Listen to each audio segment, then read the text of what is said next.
Bonjour à tous et bienvenue sur boursicoté.com pour cette nouvelle analyse technique Forex, matières premières et crypto-monnaie avec une paire de devises euro-dollar qui continue à flirter ici avec cette zone des 1.05, zone qui avait été cassée hier, qui est reprise aujourd'hui.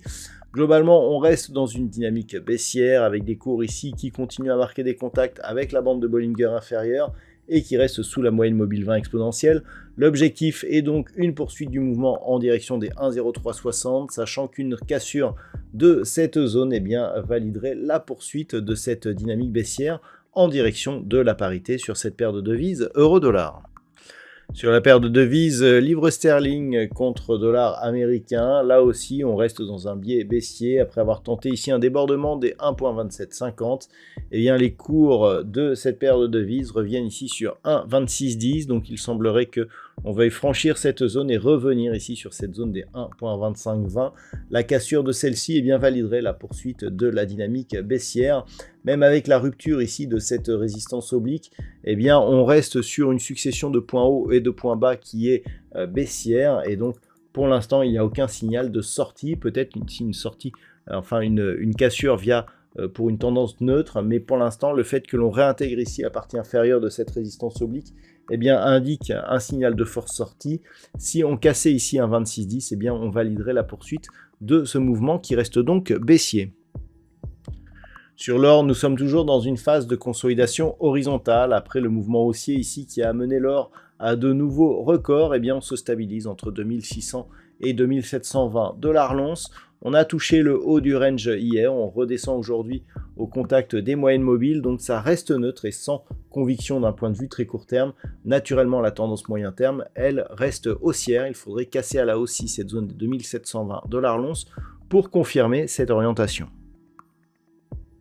Au niveau du WTI, on est là aussi dans une zone de range, une zone inférieure ici, 66 voire 66,80 voire 67 $ le baril. Zone supérieure ici, proche des 72 $ le baril.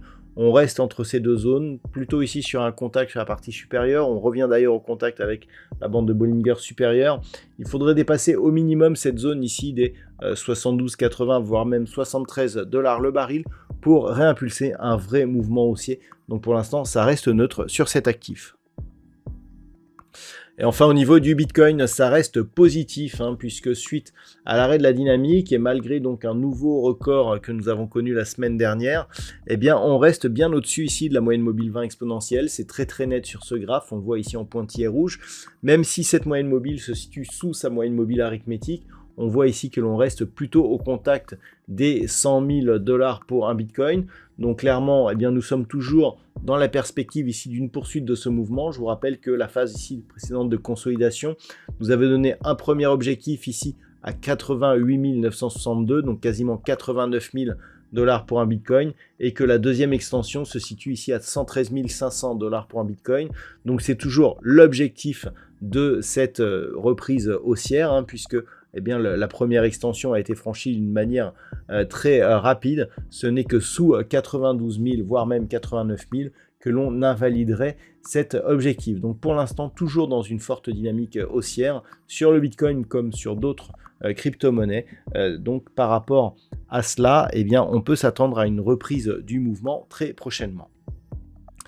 Voilà donc ce que l'on peut dire sur l'analyse technique de ces principaux actifs de marché. Je vous souhaite de passer un très bon week-end. On se retrouve dès la semaine prochaine pour d'autres analyses techniques, toujours sur le site boursicoté.com.